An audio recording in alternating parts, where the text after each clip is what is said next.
Keinformasi komunitas pemirsa, harga minyak mentah dunia melanjutkan koreksi saat investor mengamati kemungkinan hasil pembicaraan Amerika dan Iran di Doha.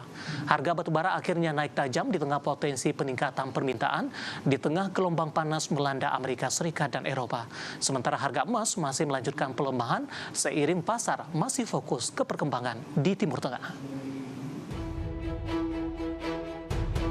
Harga minyak mentah melanjutkan koreksi dengan investor mengamati kemungkinan hasil pembicaraan Amerika Serikat dan Iran di Doha di tengah tembakan rudal akhir pekan dari kedua belah pihak yang menguji gencatan senjata sementara untuk mengakhiri perang yang telah berlangsung selama 4 bulan. Di Selasa pagi pukul 8:15 waktu Indonesia Barat, harga minyak mentah berjangka jenis Brent untuk kontrak pengiriman Agustus 2026 anjlok 1,03% menjadi $72,4 Amerika per barel.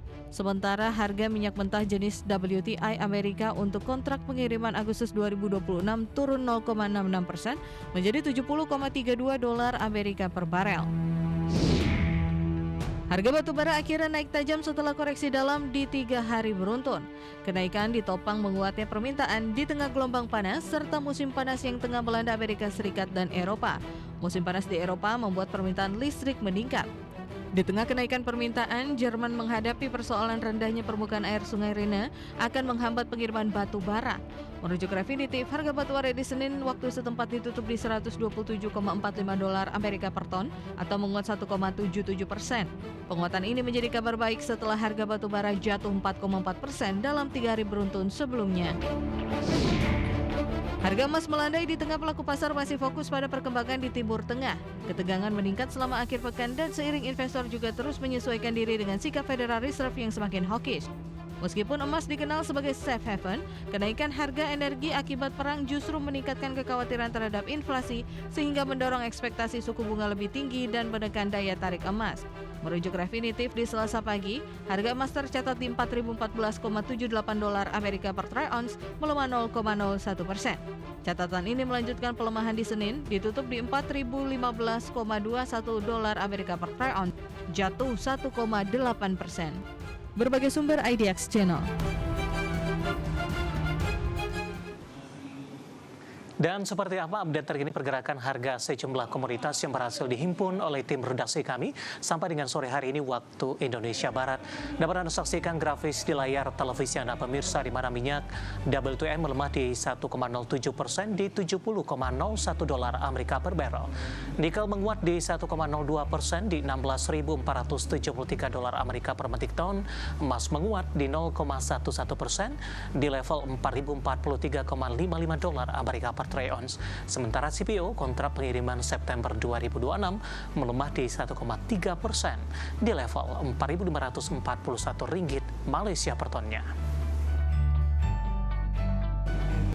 Dan selanjutnya mari kita cek beberapa sentimen yang berkembang di sepanjang perdagangan hari ini yang berhasil dihimpun oleh tim redaksi kami dan diproyeksikan akan mempengaruhi pergerakan indeks harga saham gabungan.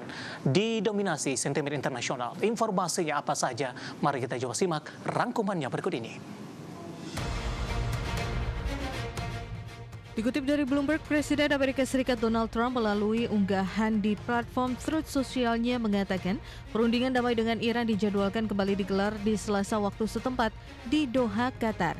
Langkah ini diambil setelah kedua belah pihak sepakat untuk menghentikan rangkaian aksi saling serang di Selat Hormuz. Sementara itu, juru bicara Gedung Putih Caroline Leavitt menyampaikan kepada Fox News, utusan khusus Trump Steve Witkoff bersama menantu Trump Jared Kushner akan bertolak ke ibu kota Qatar untuk memimpin pertemuan tingkat tinggi mengenai Iran. Di sisi lain, Iran belum mengkonfirmasi rincian mengenai putaran baru negosiasi yang bertujuan untuk mengakhiri perang yang telah berlangsung selama 4 bulan secara permanen.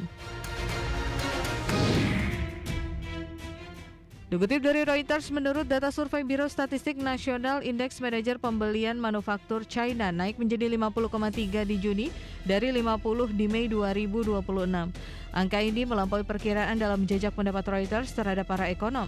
Raihan ini didorong oleh ekspor manufaktur teknologi tinggi yang kuat terkait dengan booming AI, meskipun pengiriman barang lain tetap lemah di samping permintaan domestik yang lesu.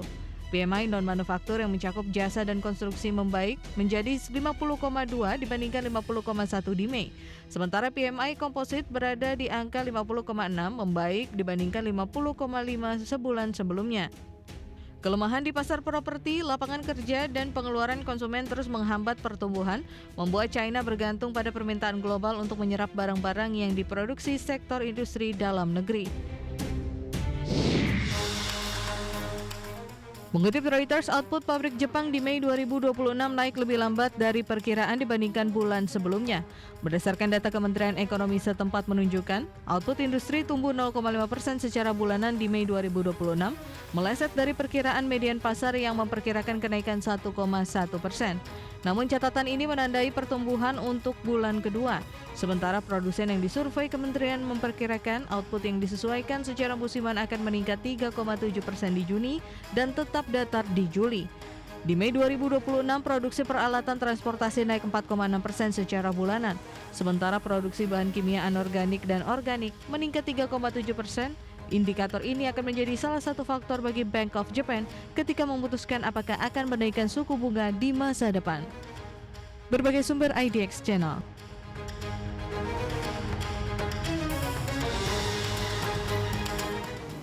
Beralih ke informasi indikator perdagangan lainnya pemirsa, di mana nilai tukar rupiah melanjutkan pelemahan dan mencoba mendekati level 17.900-an per dolar Amerika di tengah kebangkitan indeks dolar Amerika Serikat. Dikutip data Tartia hingga Selasa siang tadi, pelemahan rupiah makin dalam di 0,28% di level 17.890 per dolar Amerika Serikat dan mencoba mendekati level 17.900-an per dolar Amerika. Sebelumnya kurs rupiah dibuka melemah tipis di 0,08% ke level 17.850 per dolar Amerika.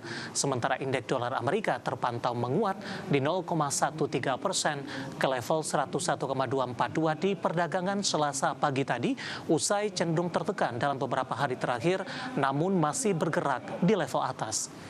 Rupiah melemah di tengah indeks dolar Amerika kembali bangkit di tengah pasar masih mencermati arah kebijakan suku bunga The Fed, di mana berdasarkan CME Fed Watch Tool, pelaku pasar memperkirakan peluang kenaikan suku bunga 25 basis point di rapat The Fed 28 hingga 29 Juli berada di 31,50%. Sementara itu peluang suku bunga tetap dipertahankan di level saat ini mencapai 68,50%. Sementara dari dalam negeri, pergerakan rupiah akan sangat ditentukan rilis data Badan Pusat Statistik akan melaporkan data inflasi, di mana menurut survei Bloomberg berada di median estimasi di 3, sekian persen. Kita akan coba update seperti apa pergerakan nilai tukar rupiah terhadap sejumlah mata uang utama berikut ini.